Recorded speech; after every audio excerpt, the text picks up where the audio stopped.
गर्मी के दिन जा चुके, मानसून भी ख़त्म होने को है और अब सुबह के टाइम में होती है हल्की हल्की सी ठंड और ठंड में बनते हैं गर्मा गर्म नाश्ते।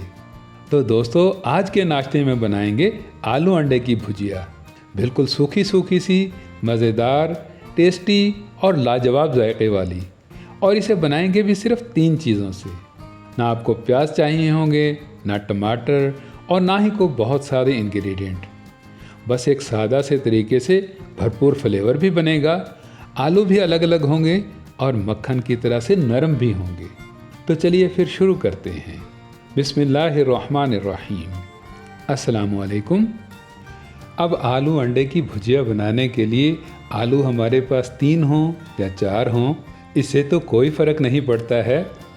और ना ही आलू बड़े हों या छोटे हों, मोटे हों या पतले हों, ये भी हमने नहीं देखना है। बस आलू वज़न के हिसाब से आधा किलो के करीब करीब में होने चाहिए। और इसके बाद में इनको कट करना है भुर्जी बनाने वाले स्टाइल में। मतलब आलू को सेंटर से अलग करके 2 पीस में डिवाइड करना है और उसके बाद में आधा आलू जो है इसके हमने 3 पीस बना लेने हैं।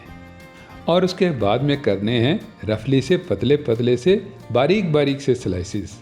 ये देखिए, ये इस तरह के छोटे छोटे से ही होने चाहिए। उसकी रीज़न ये है कि इस तरह के बारीक बारीक से आलू जो हैं, इनको पकने में, गलने में बहुत कम टाइम चाहिए होगा। ये जल्दी से बन जाएंगे और हम फटोफट से अपना नाश्ता बहुत ही कम टाइम में बना लेंगे। अब सारे आलू कट करने के बाद इनको हमने ऐसे ही नहीं छोड़ देना है। ओपन पड़े रहने से ये काले हो जाएंगे, तो इसलिए इनको हम बाउल में ट्रांसफ़र करके इनके ऊपर काफ़ी सारा पानी डाल देते हैं।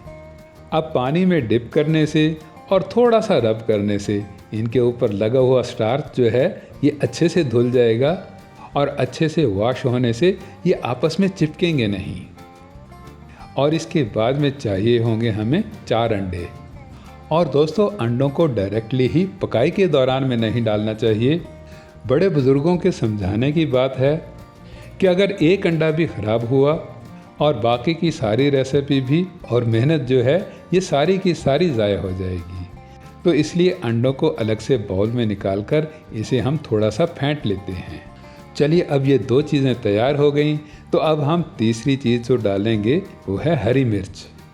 अब वैसे तो ये स्पोर्टिंग वेज है, लेकिन सुबह के नाश्ते में डालने से इसका चरचरापन, टेस्ट और फ्लेवर जो है ये पूरी रेसिपी को 4 चांद लगा देता है।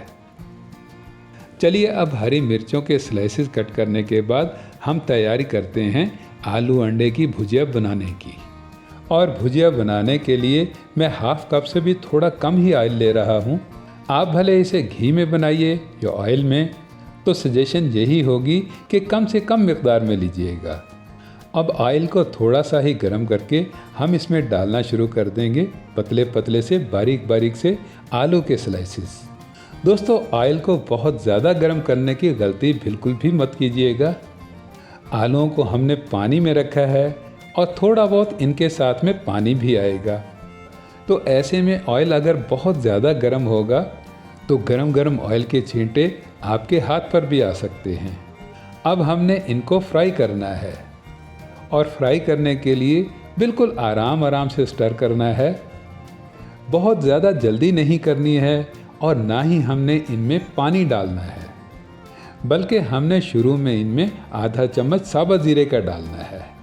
और ज़ीरा भी आलूओं के ऊपर इसलिए डालना है कि ज़ीरे की खुशबू और टेक्सचर जो है ये देर तक रहे। फिर डालना है इसमें अदरक लहसुन पेस्ट, और अदरक लहसुन पेस्ट को भी आलूओं के साथ में ही मिलाकर पकाना है। लहसुन के कच्चेपन की हीक होती है जो बहुत अच्छे से पकाने से ही रिमूव होती है। और इसके बाद में आएगा नमक। तो ये हमने 1 चम्मच डालना है, लेकिन इसको शुरू में डालने से फ़ायदा ये होगा कि आलूओं में जो बाकी का बचा हुआ थोड़ा बहुत मॉइस्चर होगा उसे नमक यहीं पर ही निकाल देगा। और मॉइस्चर को काम में लाने के लिए हम इन्हें कवर करके स्टीम में पकाएंगे।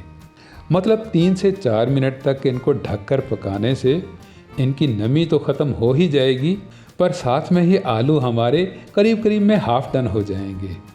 और इसके बाद में इनके ऊपर बिल्कुल हल्का हल्का सा भुनाई का कलर दिखने लग जाएगा। तो अब डालेंगे हम इनमें स्पाइसेस। 1 टेबलस्पून लाल मिर्च पाउडर का आएगा, आधा चम्मच कुटी लाल मिर्च और बिल्कुल थोड़ी सी हल्दी, मतलब 1/4 टेबलस्पून के करीब करीब में। नमक हमने पहले डाला है और बाकी के रेगुलर मसाले अब शामिल किए हैं। तो अब इनको बहुत अच्छे से भूनने के बाद हम आलूओं में डालेंगे फेंटे हुए अंडे। ये दोस्तों मैंने 4 अंडे डाले हैं, आप 5 या 6 भी डाल सकते हैं, लेकिन अंडों को डालने के बाद हमने इनको हिलाना जुलाना बिल्कुल नहीं है, बल्कि इनको ढककर हमने ऐसे ही छोड़ देना है। इससे आलू अंडे की भुजिया का टेक्सचर जो है ये बहुत ही शानदार बन जाएगा। दोस्तों आपको मेरे इस चैनल पर बहुत ही मज़े की डिलीशियस रेसिपीज़ देखने को मिलती ही रहती हैं और आपकी तरफ से हमारी हौसला अफजाई भी होती ही रहती है। तो दोस्तों आप वीडियो को लाइक भी कर दिया करें और अगर चैनल सब्सक्राइब नहीं किया हो तो सब्सक्राइब भी कर लिया करें। इससे नई आने वाली वीडियोस का नोटिफिकेशन सबसे पहले आपको मिलता है। चलिए अब आप देख सकते हैं कि आलू अंडे का टेक्सचर बहुत ही शानदार बन गया है, हल्की हल्की सी तरी भी ऊपर आ रही है। तो अब जब हम इसको बहुत अच्छे से मिलाएंगे, अच्छे से स्टर करेंगे, तो ये इस तरह का टेक्सचर बन जाएगा। आलू तो आपको दिखेंगे ही, पर साथ में आपको अंडे का टेक्सचर भी नज़र आएगा। और अब यहाँ पर डाल देते हैं हम स्लाइसेस में कट की हुई हरी मिर्चें, और हरी मिर्चों को मिलाने के बाद बहुत अच्छे से मिक्स करने के बाद हम यहाँ पर डालेंगे पाउडर फार्म के खुशबू वाले एंड के मसाले। 1/2 टेबलस्पून धनिया पाउडर आएगा, 1/4 टेबलस्पून गरम मसाला पाउडर और इसके साथ साथ में 1/4 टेबलस्पून ही भुना कुटा ज़ीरा। कोई बहुत ज़्यादा मसाले नहीं चाहिए होंगे और ना ही कोई बहुत सारे इंग्रेडिएंट, बस ये तीनों खुशबू वाले पाउडर फार्म के मसाले डालने के बाद हम यहाँ पर डालेंगे चाट मसाला। ये बिल्कुल ऑप्शनल है दोस्तों, अगर आप नाश्ते में चटपटा सा चटखारा पसंद नहीं करते हैं तो बिल्कुल आप इसे स्किप कर सकते हैं। और इसके बाद में आएगा फ्रेशली सा हरा धनिया, और हरा धनिया आपने एक ही बारी में सारे का सारा नहीं डालना है। पहले आधे धनिया को डालकर आपने इसको आलू अंडे की भुजिया में बहुत अच्छे से मिला देना है। इससे धनिया की खुशबू और फ्रेशनेस जो है ये सारी की सारी भुजिया में आ जाएगी। और उसके बाद में आपने बाकी का हरा धनिया जो है ये ऊपर से स्प्रिंकल कर देना है। दोस्तों सुबह के नाश्ते के लिए टाइम भी बहुत कम होता है और काम भी बहुत ज़्यादा होते हैं, तो इसके लिए हमें सुबह के टाइम में बिल्कुल सिंपल और सादा सी रेसिपीज़ बनानी चाहिए, जो बनने में भी आसान हो और खाने में भी बहुत मज़ेदार। वीडियो अच्छी लगी हो तो वीडियो को लाइक कीजिएगा, इसे अपने दोस्त अहबाब में शेयर कीजिएगा। मज़ीद मज़े की रेसिपीज़ के लिए मेरे चैनल को सब्सक्राइब कीजिएगा। मिलते हैं नेक्स्ट वीडियो में, तब तक के लिए अल्लाह हाफिज़।